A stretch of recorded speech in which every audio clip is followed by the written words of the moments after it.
Now we're going to solve equations by hand. So we're not going to use the calculator today. We'll just solve all the equations on the interval from 0 to 2 pi.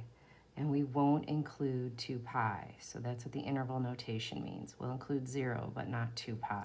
Starting with cosine x equals 1/2, where on the interval from 0 to 2 pi is cosine equal to 1/2? So that's denominators of 3, and 1/2 is positive. So cosine is positive in the first quadrant, so that's pi over 3, and then again in the fourth quadrant, so that's 5 pi over 3. Cotangent x equals √3. That's going to be a denominator of 6, where cotangent is positive. Cotangent is positive in the first quadrant, so the denominator of 6 in the first quadrant is pi over 6. And then it is positive again in the third quadrant. That's 7 pi over 6 in the third quadrant. We have sine x equals negative √2 over 2. Sine is negative downstairs, so that's the third quadrant and fourth quadrant. And a √2 over 2 value means a denominator of 4. So that would be in the third quadrant, 5 pi over 4, and in the fourth quadrant would be 7 pi over 4. Tangent is √3 for denominators of 3, and it's positive, so that's first quadrant and third quadrant. So denominator of 3 in the first quadrant is pi over 3, and denominator of 3 in the third quadrant is 4 pi over 3. Here we have secant equals 2√3 over 3. I find it helpful to think of the reciprocal function then. So secant is the reciprocal of cosine.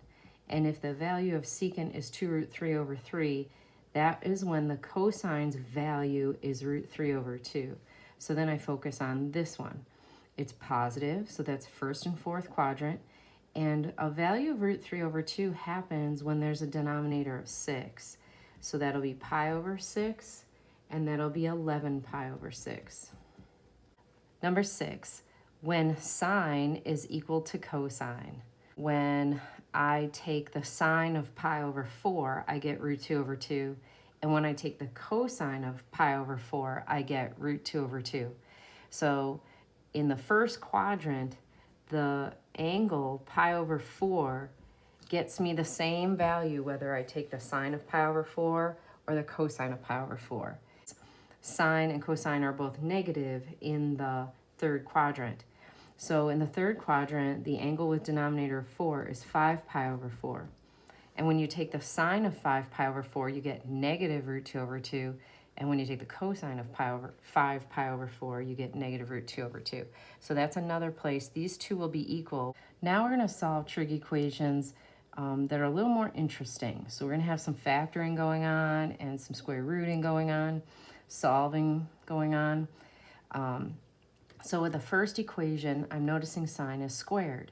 So I can take the square root of both sides. Remember though, when you take the square root of both sides, you have to consider the positive and negative square root. So on the left, it'll be sine x when I take the square root. So I'll draw that square root. But on the right, you have to remember to put plus or minus 1/2. So when you take a square root, now you have two possible values. So I have to think of each one. Where is sine equal to positive half? And those are going to be denominators of 6. Then I have to think of when sine is equal to negative 1/2.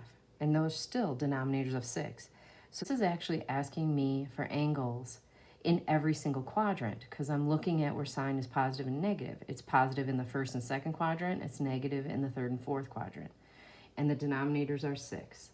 So that's pi over 6 from the first quadrant, 5 pi over 6 from the second, 7 pi over 6, 11 pi over 6, an angle from each quadrant.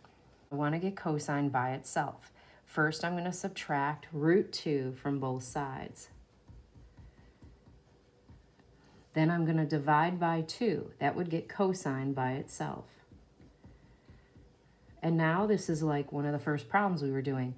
When is cosine equal to negative √2 over 2?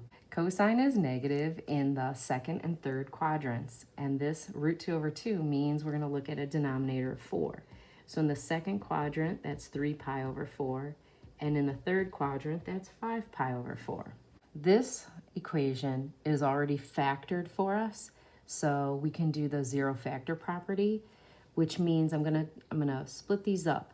I'm gonna take 2 sine x plus 1 and set that equal to 0.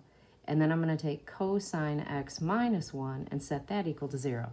One of these factors must equal 0 or both for their product to equal 0. So you split them up and consider them both equal to 0, but you handle them separately. I'm going to subtract 1, and I'm going to divide by 2. That way I get sine by itself. When is sine equal to -1/2? The negative value puts us downstairs, and a 1/2 for sine means a denominator of 6. So x is 7 pi over 6 or 11 pi over 6. From this equation, I'll get another answer. Add 1 to both sides. Cosine x equals 1. That happens when the angle is 0 or the angle is 2 pi. But remember, we don't want to give an answer of 2 pi because it's not included in the interval. So the answer here is x equals 0. So we get 0 from that equation, and we get 7 pi over 6 and 11 pi over 6 from this equation. For 10, I'm going to get cosecant by itself. So let's add 2 to both sides. And then divide by root 3. And instead of rationalizing this, let's think about cosecant as the reciprocal function of sine. So this is the same as looking at the sine, and then I'm going to take the reciprocal here, root 3 over 2. So solving this equation is the same as solving this equation. When is sine equal to root 3 over 2? That's going to be for denominators of 3, and it's positive. So from the first and second quadrant, so find tangent x equals 0 and secant x plus 2 equals 0. Tangent equals 0 at 0 and pi. Finding the secant at -2, when it's -2, is the same as finding the cosine at -1/2. We get these two answers from this equation, and we get these two answers from this equation. So there's 4 total answers. Here we are factored again. It's already factored for us. So cosine of x minus 2 equals 0, or the cosine of x equals 2. Well, that is not possible. Cosine x cannot equal 2. So I'm not getting any answers from that factor. This factor, sine squared x minus 1 equals 0, add 1 to both sides and take a square root. Remember the plus or minus when you do that. So we want all the times where sine is either +1 or -1. And that is at pi over 2 and 3 pi over 2. So there's only 2 answers to that math problem. These have not been factored for us, so we have to do the factoring. What you might want to do is look at this with a substitution. So the signs are kind of making it difficult to look at. But if you let variable, I'm going to use the letter A. If you let A equal sine, then you can rewrite this equation without the signs in it. So you would get 2a squared minus 3a plus 1. Can you factor that equation now? So it's going to be 2 binomials. The fronts are going to be a and 2a. The backs are going to be 1s. So the outer is 1a and the inner is 2a, and those would add up to 3. So I'm going to need minuses here. So I'll get minus 2a and minus 1a is minus 3a. And then you could solve them. So a minus 1 equals 0 and 2a minus 1 equals 0. So that means a equals 1 or a equals 1/2. You're not done because now you bring the sign back in for a. So we get sine x equals 1 and sine x equals 1/2. So when does sine equal 1? Sine equals 1 when x is pi over 2. When does sine equal 1/2? Now that's positive, and it's going to happen in two places in the first and second quadrant. A 1/2 for sine means the angle had a denominator of 6. So pi over 6 in the first quadrant and 5 pi over 6 in the second quadrant. Again, in 14, we have to do the factoring. If you like that method, let a equal sine x. We'll use that again. Now you know this is quadratic, so you're going to have to move the 2 to the left side. So subtract that over, and you're going to factor now into binomials. The front is 2a squared, so one of these has to be a 2a and the other one's an a. The back is a 2. I won't put the 2 here because I would have been able to factor it out in the first place. So the 2 has to go here and a 1 has to go there. So the outer is 4a and the inner is 1a, and it has to add up to 3a. So 4 minus 1 would give you 3, and then negative 1 times positive 2 is negative 2, so that checks out. Okay, using zero factor property, I'm going to let 2a minus 1 equal 0, and then the a plus 2 equals 0. So either a equals 1/2 or a equals negative 2. Well, you know this one can't happen for sine. I'm going to replace a with sine. So sine is 1/2 or sine is negative 2. Remember when we graphed sine, the highest it ever went was positive 1, and the lowest it ever went was negative 1. So that's why sine can't equal negative 2. This one's not going to give us anything, but this one will. Where is sine positive 1/2? We actually just did that. So that's pi over 6 and 5 pi over 6. This one is always interesting. I notice that we have to deal with problems like this in calculus, so it's a good one for us to look at right now. I'm going to subtract cosine over to the left. Now, you might be tempted to divide both sides by cosine to get rid of it, but as soon as you want to divide by the function, stop. It's the wrong move to make. You want to subtract cosine over to the left and factor it out.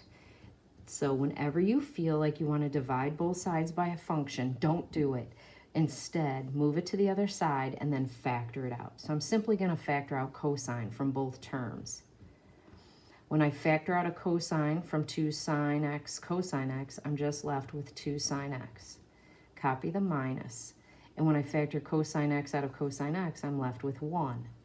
This is very powerful now. We've factored out the cosine and we've created the zero factor property. So I can let cosine x equal 0, and I can let 2 sine x minus 1 equal 0. Cosine is 0 here. So that happens when x is pi over 2 or 3 pi over 2. And then sine x equals 1/2. And we've seen that one twice already. So sine x equals 1/2 at pi over 6 and 5 pi over 6. So there are 4 answers to this equation.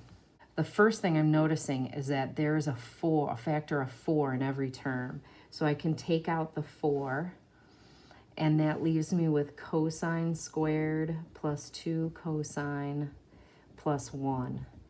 And this is an equation, so I could divide by 4 on both sides, and that 4 will be gone. You may not like the cosines in this. So I could do that move where I let a equal cosine, and then you work with a. And that factors into a plus 1 times a plus 1. So zero factor property, I have a plus 1 equals 0 and a plus 1 equals 0. It's just going to be the same thing. So a is negative 1 in this case, or we said a was cosine. So cosine equals negative 1. When is cosine equal to negative 1? When the angle is pi.